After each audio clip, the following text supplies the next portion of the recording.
Hey everyone, welcome to another installment of Harry Potter Theory.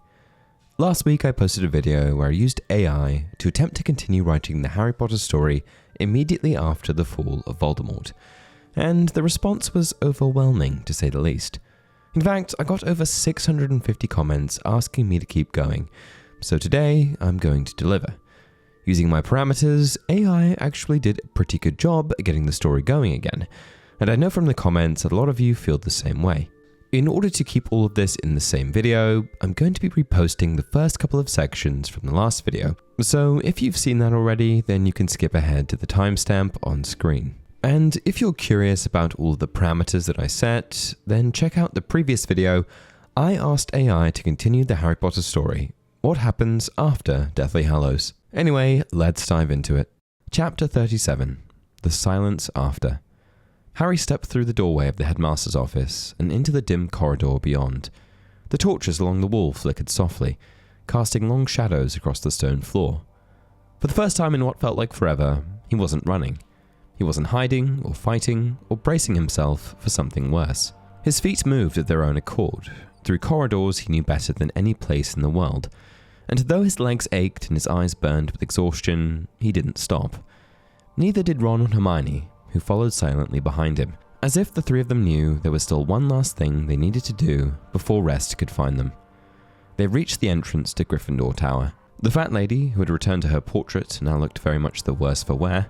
A large crack ran through the frame, and she appeared to be dabbing at a singed part of her dress, gave a start when she saw them. Oh my, back already are we?" she said, her voice trembling with emotion. "I knew you'd come through, dear. I knew it. Password?" Harry hesitated, then softly he said, "Victory." She swung open without another word. The common room was deserted, the fire burning low, casting flickers of orange light over the scorched walls and torn upholstery. A large crack ran through the window pane. Someone had hastily righted a toppled bookshelf, and a Gryffindor banner hung half-burned above the mantel. They climbed the stairs to the boys' dormitory without speaking. When Harry reached his bed, the one he'd slept in since he was 11, he pulled the hangings aside and sat down heavily. Ron did the same across from him, and Hermione, for once, didn't object to following them in. She sat beside Ron, curling her legs underneath her. There was a silence, thick but not uncomfortable. Then Ron said quietly, "It's really over, isn't it?" Harry nodded. No Horcruxes, no Voldemort, no Snape lurking about trying to kill Dumbledore. "I don't think he ever really wanted to kill Dumbledore," Hermione murmured. "No," Harry said, "he didn't." They sat in silence again, the weight of everything catching up to them in slow, dragging waves. Every name, every loss, every moment, from the forest, from the tower, from the year they'd spent running. "I still can't believe Fred," Ron's voice caught. Harry stared at the worn bedpost in front of him. "I know." Hermione reached out, took Ron's hand. He didn't pull away. A distant sound echoed from below, the faint chatter of people still gathered in the great hall, voices rising and falling like the lull of a sea storm finally beginning to ease. "We'll have to go to the funerals," Hermione said. "Fred, Tonks, Lupin. And Colin," Harry said. "And Lavender, I think." "And then what?" Ron asked. "What happens next?" Harry didn't answer right away. He lay back on the bed, arms folded behind his head, and looked up at the torn canopy above him. "We rebuild," he said finally. "We try to make sure it doesn't happen again." Hermione's voice was quiet but firm. "We fix the ministry, we protect Hogwarts, we help people recover." Ron sighed. "We get jobs, grow up." Harry gave a weak smile. "Speak for yourself." They laughed, a little too loudly, a little too desperately, but it felt good. For the first time in days, maybe longer, something resembling hope drifted in with the smoke curling from the fireplace downstairs. And somewhere, just beyond the cracked window of Gryffindor Tower, the sun continued its slow climb above the mountains, warming a castle that had survived another war. Chapter 38, The Weight of Morning.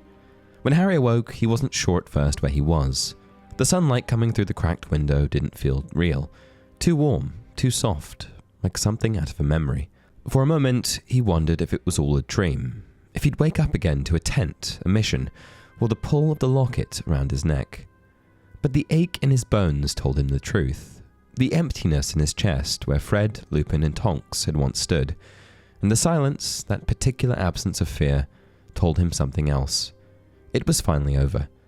Across the room, Ron was still asleep, mouth slightly open, one arm draped off the side of the bed. His trainers lay kicked off at opposite corners of the room. Dean was curled in a chair by the fire, wand still clutched in his hand.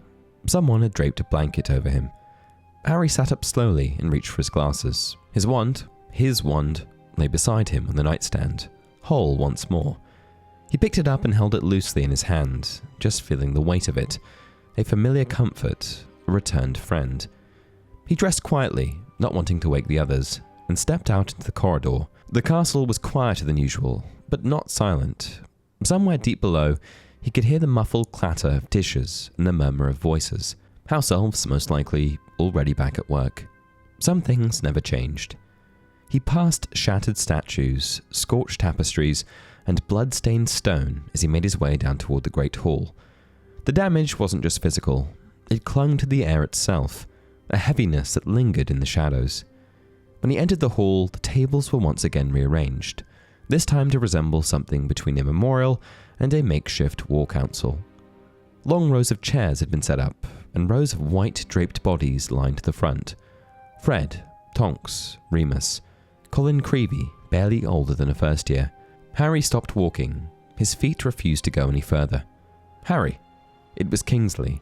He stood near the dais, no longer in his tattered robes from the night before, but in a fresh set of deep purple ones that gave him a strange air of solemn authority. His gold hoop earring was gone. "Sorry," Kingsley said, stepping closer. "Didn't mean to startle you." Harry shook his head. "You didn't. There'll be a memorial service this afternoon," Kingsley said quietly. "Not a funeral, not yet, but something for the families. Closure." Harry's eyes lingered on Fred's still form. "I don't know what to say." "You're not expected to," said Kingsley. "Just be there." There was a pause. "We're going to need you, you know," he added. "Not today, but soon."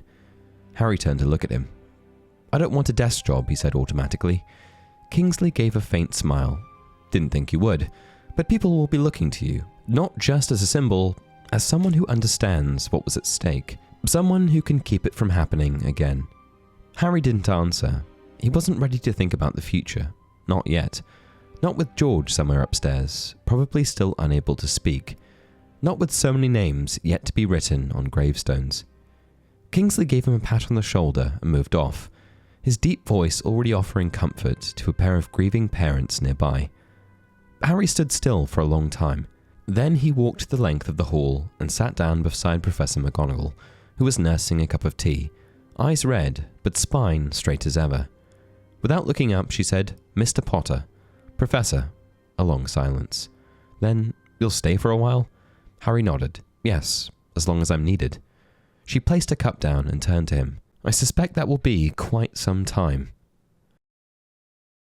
Chapter 39. For Those Who Fell. The sun hung low above the castle when the bells rang. They were not the usual Hogwarts chimes. These were slow, low, and deliberate, a somber knell that rolled through the corridors and across the grounds like waves against a cold shore. Harry stood near the rear of the Great Hall, just outside the newly transfigured doors, his hands buried deep in the pockets of his robes. He hadn't spoken much since the morning. There wasn't much to say. The castle had gone quiet again, in that strange, reverent way that always preceded a funeral, or something like one. The bodies had been moved, draped in clean linens, their wands placed neatly at their sides. It was too soon for burial, too much chaos still to sort through, but they had agreed, Kingsley, McGonagall, and a few others, that there should be something today, something to honour the fallen, something to acknowledge the moment. "Harry," it was Ginny.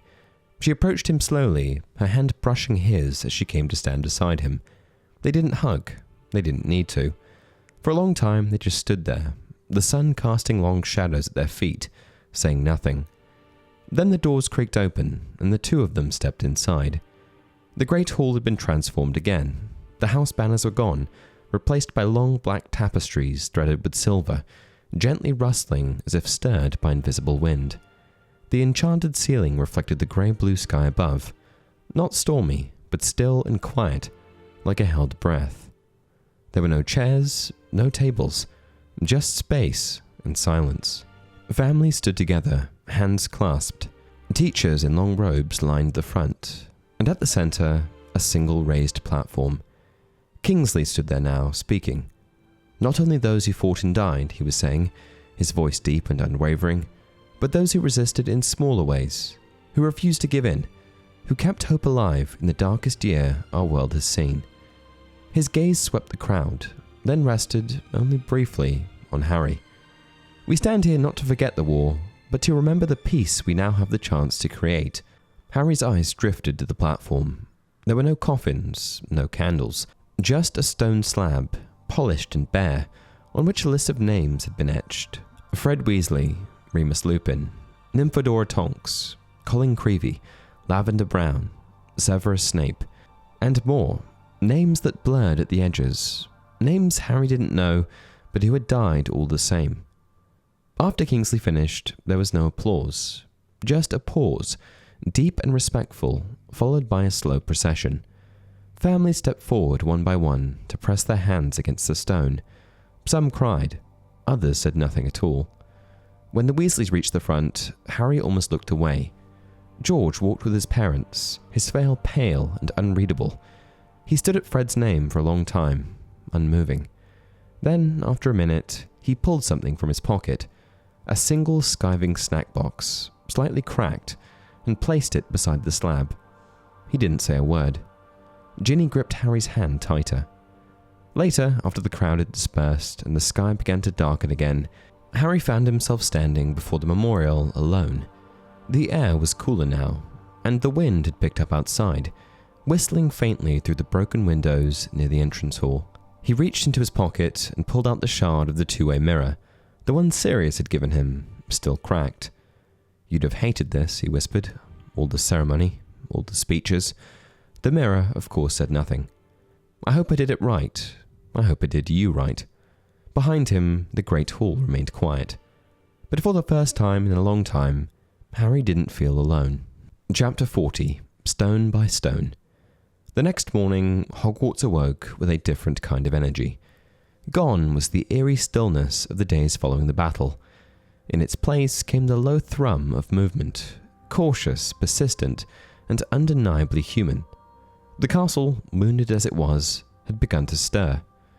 In the courtyard beyond the entrance hall, scaffolding had appeared overnight.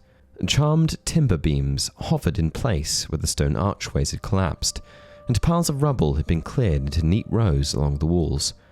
A group of centaurs stood to one side, murmuring over the magical ley lines beneath the courtyard. They did not like being near the castle walls, but they had come anyway, at Firenze's request.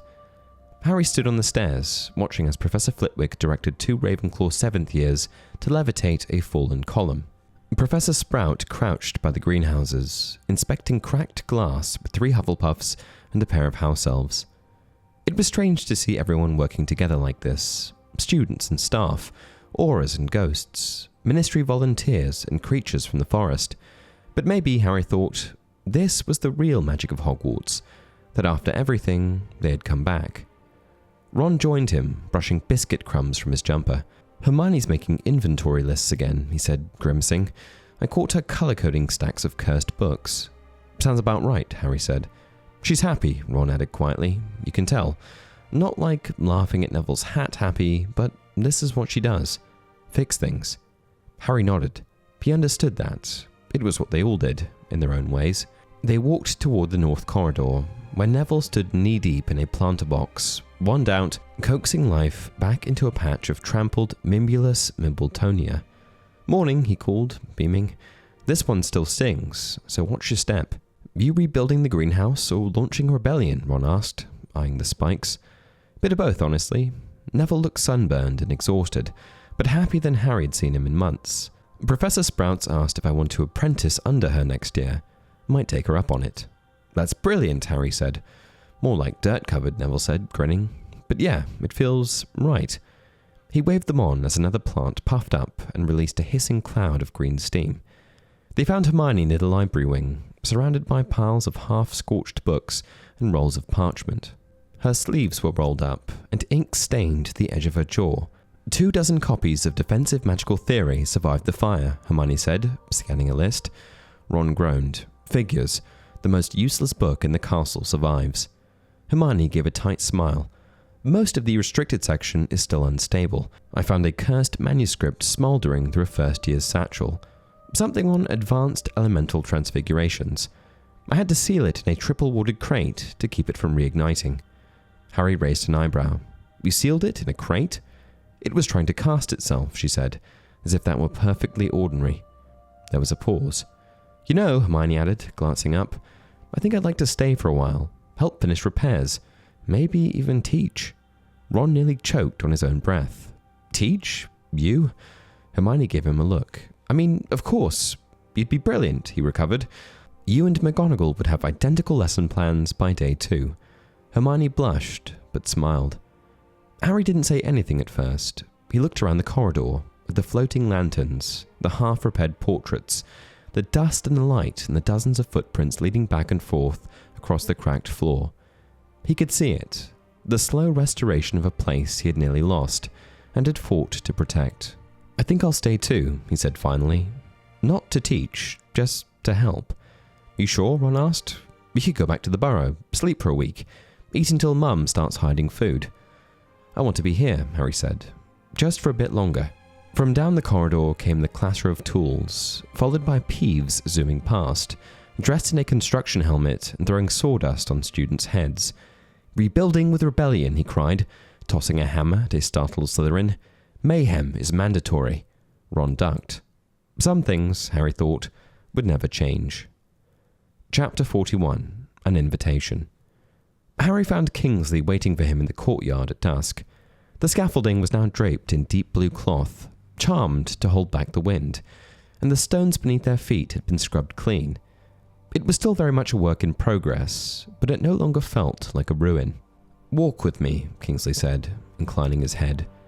They passed beneath the arches of the courtyard and out toward the viaduct, where the mountains loomed in silhouette, and the lake mirrored the sky in still grey. "You've been busy," Kingsley said. "Manual labour suits you." "I wouldn't go that far," Harry replied. "But it helps." Kingsley smiled faintly, then was quiet for a moment, his pace unhurried, hands folded behind his back. "There's something I need to ask you," he said at last, "and I didn't want to do it in front of reporters, or the Wizengamot, or even McGonagall. I just wanted to speak to you." Harry stopped walking. "You're not going to ask me to give a speech, are you?" "No," Kingsley turned to face him. "I want you to come to the ministry." Harry blinked. "You mean, I want you involved, not just as a symbol, Harry. We need more than wands and wards. We need people who understand what went wrong, and how to stop it from happening again." Harry didn't answer right away. The idea of walking into the ministry, after everything it had done, everything it had failed to do, sent a cold twist through his stomach. "I'm not a politician," he said finally. "Good," Kingsley said. "Neither am I." He reached into his cloak and handed Harry a folded parchment, thick with an official seal and written in deep purple ink. "Temporary advisor to the minister," Kingsley said. "Unpaid. Flexible hours. No robes required." Harry raised an eyebrow. "You'll have a say in trials," Kingsley continued. "Reform committees, aura screening. We're rebuilding from the bottom up, and I don't trust the old guard to do it alone." "What about the aura office?" Harry asked. "I always thought—" "You'd make a good one," Kingsley said. "You still can. But this is bigger. This is about what comes after the fighting." Harry stared at the parchment. "Think about it," Kingsley said. "The offer doesn't expire." Then, with a nod, he turned and began walking back toward the castle, his cloak trailing behind him like a shadow retreating from the light. That night, Harry sat in the Gryffindor common room, the parchment unfolded on the table beside him, its seal catching the firelight. Hermione was reading nearby, a stack of library records in her lap. Ron was dozing with one arm over his face and a half-eaten biscuit on his chest. "Are you going to do it?" Hermione asked, not looking up. Harry didn't respond right away. "Feels strange," he said, "being invited in after all this time." Hermione nodded. "That's how change starts." "Would you do it?" he asked. "If they asked you?" She closed her book. "I don't know exactly," she said, "but I'd want to work on something that matters. The kind of change that would have helped people like Remus. Maybe something to stop all this obsession with blood status before it starts again. Harry smiled. You're already planning legislation. Someone has to. They sat in silence for a few minutes. I don't know what I'll say, Harry admitted. I just know I can't do nothing. Hermione nodded. Then say that. As the fire burned low and the common room dimmed, Harry stared at the parchment again. Not because he didn't know what to do, but because, for the first time in a long time, what came next was his to choose. Chapter 42. Through the glass again. Harry awoke to a knock on the window. A ministry owl waited outside, tapping insistently on the glass with a scroll tied to its leg. He untied the message with still sleepy fingers and scanned the parchment. Report to the ministry atrium, 8 a.m., KS. He dressed quickly, the familiar halls of the castle still quiet in the early light. Most students were gone now, sent home in the aftermath of the battle, and the emptiness only made the place feel heavier. McGonagall had arranged for a portkey, an old brass candlestick waiting in the entrance hall, and as soon as he touched it, the world yanked sideways. A moment later, his feet hit the pavement in a narrow alley just off Charing Cross Road. He paused to steady himself, then stepped out into the waking city. The streets of London were just beginning to stir, buses growling past, doors creaking open, but it all felt strangely muted, as if the world hadn't quite caught up to everything that had changed. He moved with purpose toward the red telephone box that served as the ministry's hidden entrance. When he arrived, Harry stood for a moment in the ministry atrium, staring up at the ceiling where once a massive golden sculpture had loomed, a witch and wizard towering over a pile of kneeling muggles. It was gone now. In its place hovered a rotating orb of silver light, pulsing gently like a heartbeat. Floating around it were dozens of smaller stars, each glowing with a name etched in light, names of those lost in the war, names Harry recognized. Fred Weasley, Remus Lupin, Nymphadora Tonks, Amelia Bones, Charity Burbage. The last time he'd stood in this room, the air had reeked of fear and false power. Now it smelled of polish and parchment, and something else. Hope, maybe, but a fragile kind. A young witch in pale green robes stood at the foot of the hall, clipboard hovering beside her. Her badge read, Interim Magical Services Division. This way, please. They led him through the familiar golden gates and into the lift. As the grills clanged shut and the lift groaned to life, Harry tried to ignore the way his heart had started to race. The ministry looked clean. Too clean.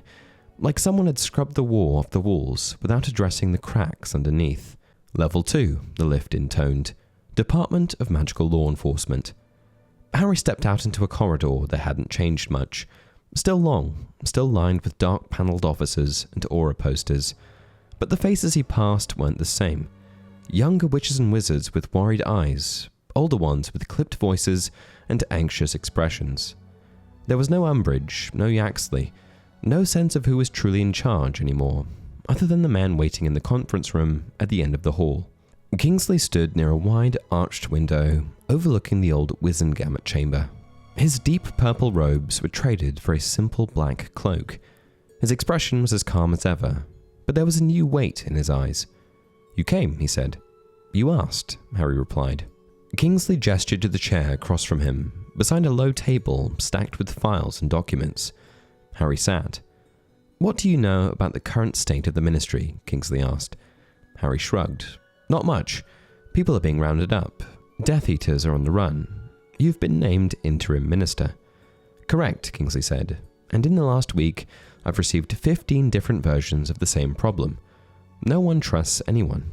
He tapped a file. Some of the people who fought against us are claiming they were imperious. Some of those who helped us are being accused of collaborating. Half the Aura office resigned before the battle. The other half are too exhausted or injured to return. Harry didn't speak. He could feel the weight of the room pressing in. I'm offering you a position, Kingsley said. Not just because of who you are, but because you saw what the ministry became when it was twisted. You saw what it failed to protect. I need someone with a spine and a memory. Harry glanced at the files. I don't want to sit behind a desk, he said. You won't, Kingsley replied. I want you reviewing trial cases, vetting testimonies, helping us separate vengeance from justice.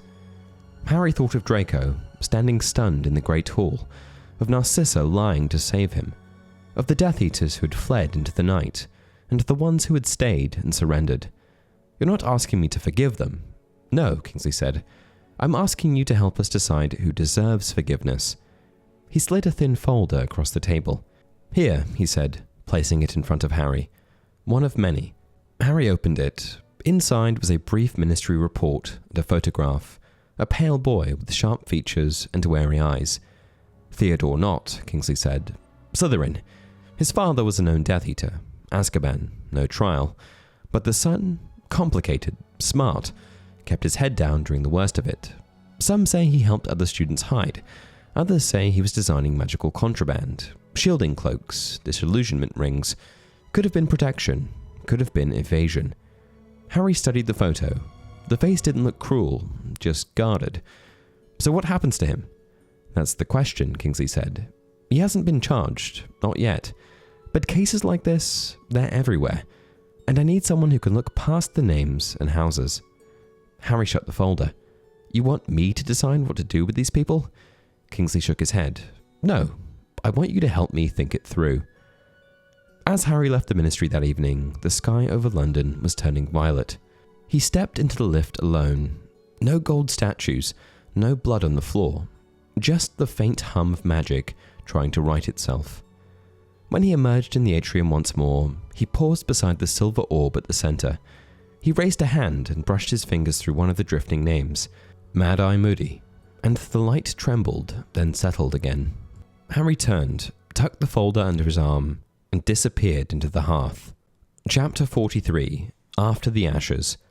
For the first time in days, the Daily Prophet was late. Harry sat at the edge of the Gryffindor common room window, watching the owl post pass over the castle with fewer letters than usual. Most owls were rerouted, most families too busy mourning or rebuilding to bother with morning deliveries. When the Prophet finally arrived, the headline wasn't subtle. "War's End, but where are the Death Eaters? Shacklebolt cleanup far from over." Harry scanned the first few lines. Dolohov had vanished. Travers was on the run. Thorfinn Rowell had last been seen near Nocturne Alley, then disapparated. A few, like Rookwood and Jugson, had been captured by Aurors at the fringes of the castle grounds, stunned, bound, and sent to a temporary holding site somewhere near Dover. There were still dozens unaccounted for. He folded the paper and rubbed his eyes. "It doesn't end with Voldemort," came Hermione's voice from behind him. She approached with a stack of scrolls tucked under her arm and circles under her eyes. "The war might be over, but justice, that's going to take a lot longer." Kingsley said the same thing, Harry replied. "The ministry's barely holding together. Most of the Aura department's still missing, or resigned. Or corrupt," Hermione said bluntly. "They're vetting everyone. Again. It's a disaster." Harry looked out the window. "He wants me to help." Hermione sat beside him, quiet for a moment. "Will you?" "I think I have to," he said.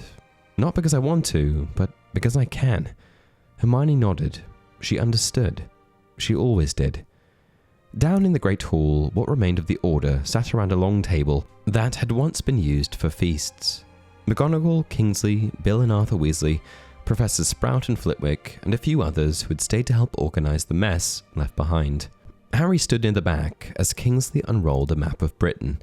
Dozens of small red sparks hovered above it, some glowing, some flickering, some black. "Confirmed sightings," he said, gesturing to the lights. "Known associates. Magical signatures left behind after disapparition." Harry leaned closer. One of the sparks blinked in and out above a remote section of northern Wales. "Do you have anyone tracking them?" "We're stretched thin," Kingsley admitted. "There are only so many ones we can trust right now." Harry took a breath. "Let me help." Kingsley studied him. "You're not trained." "No," Harry said, "but I've spent the last year fighting them. I know how they think." McGonagall cleared her throat gently. "And you've spent the last few days repairing broken hallways and sleeping in a castle bed for the first time in months. Let us not pretend that you aren't still healing, Mr. Potter." Harry didn't argue. He just met her gaze. "I'm not asking for a badge," she said. "Just let me do something that matters." After a long pause, Kingsley gave a single nod. "All right, I'll let you assist, unofficially. We'll start small. observation and field support. Nothing solo. Harry nodded. Deal. Later that afternoon, as Harry passed the entrance hall, he spotted a quiet figure standing at the far end, just beneath one of the ruined, stained glass windows. Draco Malfoy. He stood alone, his mother a few steps behind him, speaking quietly with Professor McGonagall. Draco's hair was messier than usual, his robes plain, and his face pale. Not from fear, but from something colder. Embarrassment. Shame. Their eyes met. Neither said anything. Draco didn't sneer, Harry didn't scowl. It was just a second, two boys who had survived the same war in very different ways, and then it passed. Draco looked away first. Harry moved on. Chapter 44. The Debt Unspoken. The Wizengamot chamber was still scorched from the last war it had failed to prevent. Harry sat quietly in the observer's gallery, high above the floor, beside Arthur and Bill Weasley. Ron was somewhere below, standing near Kingsley, who now presided over the proceedings in his role as acting minister. Below them, the Malfoys stood together, Narcissa, Lucius and Draco, framed by the towering arches of the courtroom, pale and unmoving. Narcissa wore simple black robes, her expression unreadable. Lucius, cane in hand, looked like a man who had aged 10 years in 10 days. Draco didn't look at the crowd. He stared at the floor, hands loosely clasped in front of him. Kingsley raised his wand. The chamber fell silent.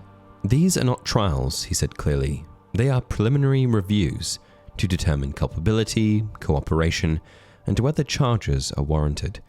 He turned to the room. The Malfoy family stands accused of aiding Lord Voldemort through material support and influence over ministry operations. A murmur spread through the crowd. "But," Kingsley continued, "they also withdrew support near the end. Narcissa Malfoy knowingly lied to the Dark Lord to protect Harry Potter.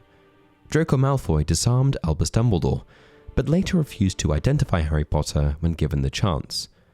Lucius Malfoy was found disarmed and surrendered at the end of the battle." The silence that followed was heavy. A witch from the Wizengamot stood. "May I remind the court," she said coolly, "that this family has a long and well-documented history of supporting dark causes. Are we to overlook decades of manipulation because of a few late decisions?" "No," said Kingsley, "but we must also distinguish between those who have fought to enslave others and those who feared for their lives and families and tried, even imperfectly, to step away from that path." He looked up. "Mr. Potter, if you would." There was a ripple in the gallery. Harry stood, walked slowly down the stairs, and entered the center of the floor. He didn't look at the Malfoys. He addressed the court. "Lucius Malfoy supported Voldemort from the beginning," he said. "He did it for power. He did it to preserve blood status, and he was wrong." Lucius flinched. But near the end, things changed. He looked at Narcissa. "She lied to Voldemort to protect her son. She could have exposed me. She didn't." He turned slightly toward Draco. "And Draco, he didn't choose this war. He was raised into it. He had chances to kill, and he didn't take them. He made mistakes, but he was a boy trying to protect his family." A long pause. "I'm not saying they're innocent," Harry said, "but I am saying they didn't fight for Voldemort in the end, and that matters." He stepped back. No applause, no reaction, just the quiet scratching of quills and the tension of the room shifting like a tide. Later, as the chamber emptied, Harry passed the Malfoys in the corridor. Lucius stared straight ahead, jaw locked. Narcissa met Harry's gaze, nodded once, not with warmth, but with something that might have been gratitude. Draco lingered a moment longer. His voice, when it came, was low. "You didn't have to do that." Harry kept walking. "I know." Chapter 45. The Castle That Remained. The castle still groaned in its sleep. Every morning, as light crept over the Scottish hills, Hogwarts stirred uneasily, a wounded giant slowly waking. The air smelled of dust and ash, and faint ripples of residual magic sometimes shuddered through the floorboards, like the castle was exhaling grief.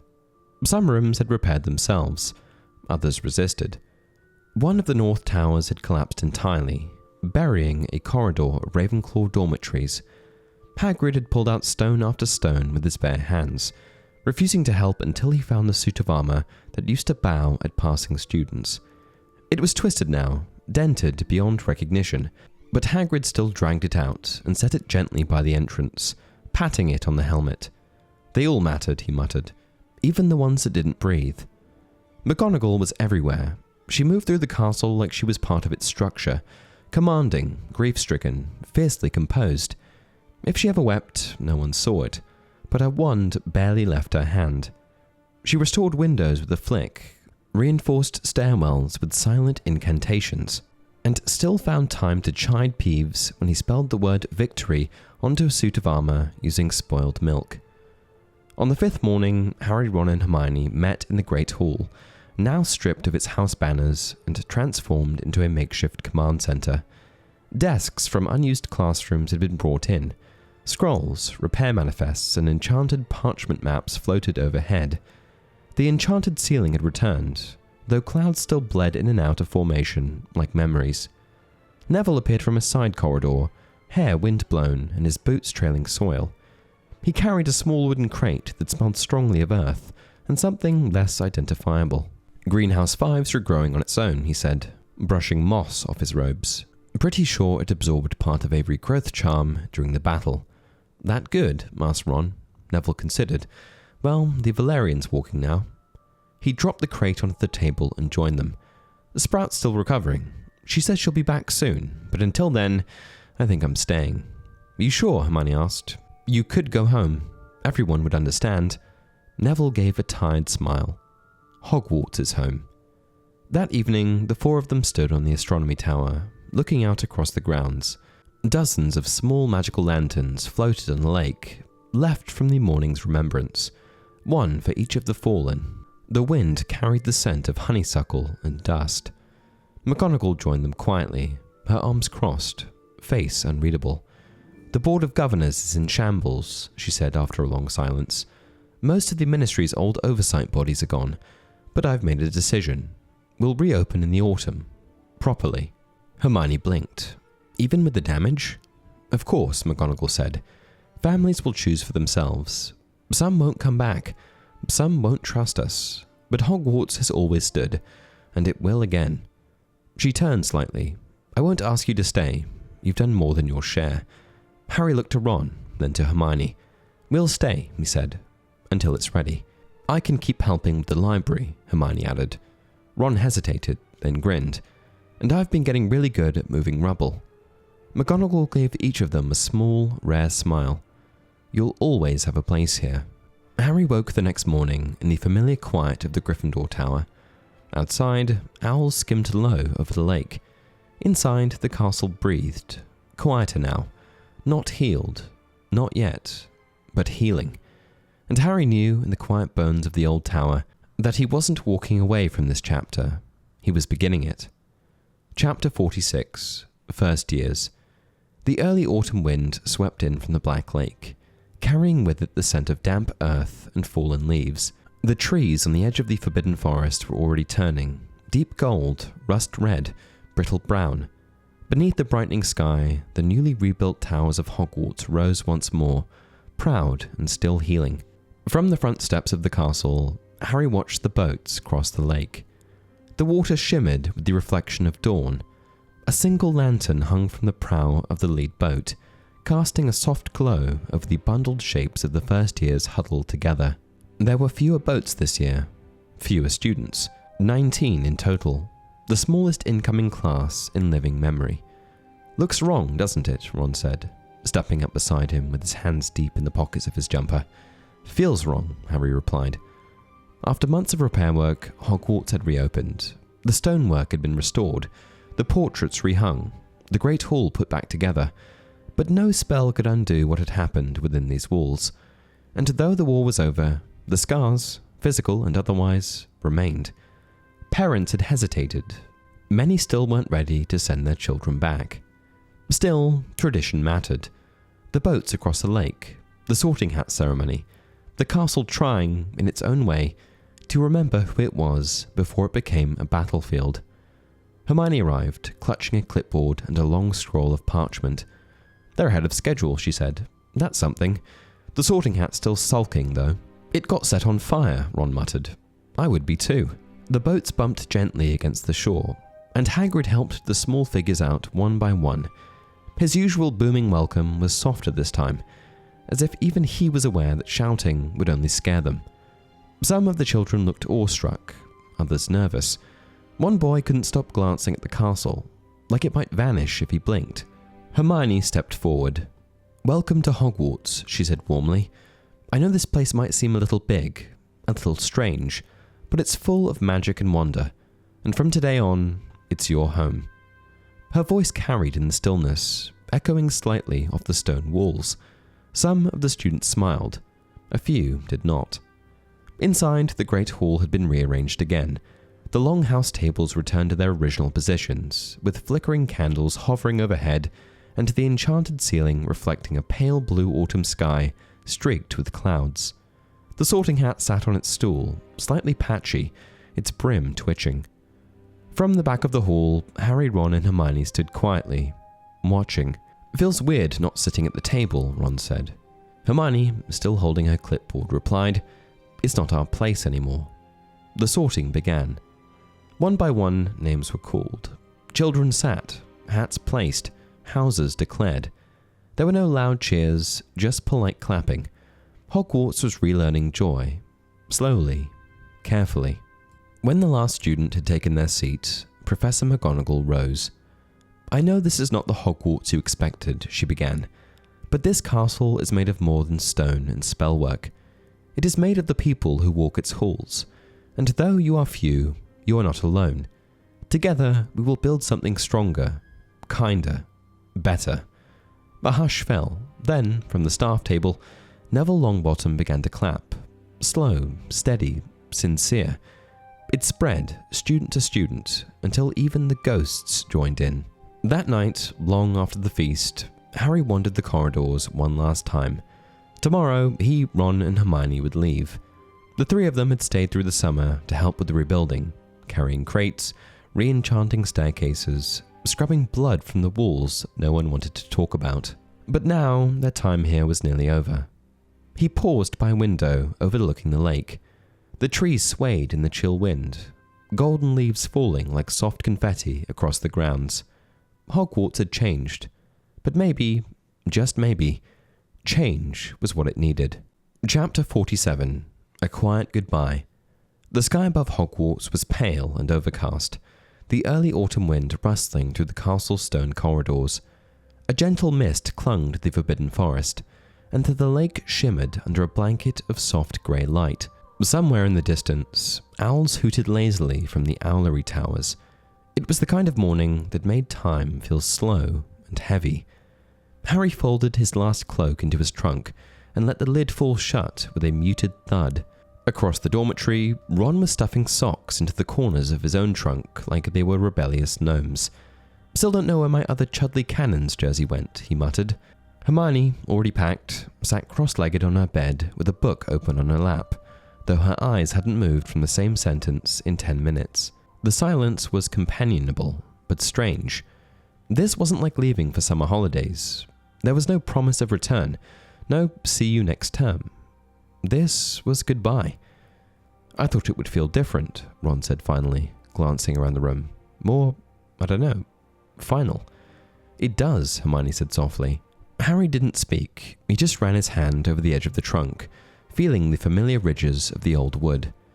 They made their way down the spiral staircases and across the common room, which still smelled faintly of smoke and wool. The fireplace had been repaired, the portraits rehung, but the atmosphere had changed. Less noisy, less full of careless laughter. The castle had grown quieter, not sad exactly, but older, wiser. Down in the entrance hall, Hagrid waited with their trunks already loaded into the ministry carriage that would take them to the train station. "Reckon I'll be seeing you again soon," Hagrid said, though his voice was thick, and he didn't quite meet Harry's eye. "Won't be the same here without you lot wandering about causing trouble." Hermione stepped forward and wrapped him in a hug. "You've looked after us since day one. Thank you, Hagrid." Ron followed suit, thumping him on the back. "Don't cry, you big oaf." "I'm not," Hagrid sniffled.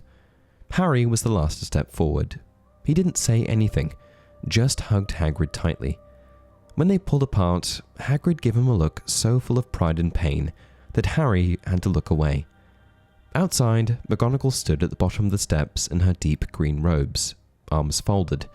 She looked every bit the stern headmistress, but when she spoke, her voice was softer than they'd ever heard it. "You have all given the school more than it had any right to ask," she said, "and I hope you know Hogwarts will always be your home, no matter what." "Thank you, Professor," Hermione whispered. McGonagall nodded once, then added, "Miss Granger, the offer still stands. If you ever wish to return, as a student or otherwise." Hermione's breath caught. "I'll think about it." With a final glance at the castle, they climbed into the carriage. As it rolled down the drive, past the greenhouses and the Quidditch pitch, the three of them sat in silence. The castle faded behind the hills, swallowed by mist. Harry rested his head against the window. "Feels like we're leaving more than just school," Ron said. "We are," Hermione replied. Harry said nothing. For the first time in a long time, the path ahead was unclear, but it was his. And that's it for now. If you want me to continue this series, then let me know by liking the video and leaving a comment down below. Until next time, remember, it does not do to dwell on dreams and forget to live.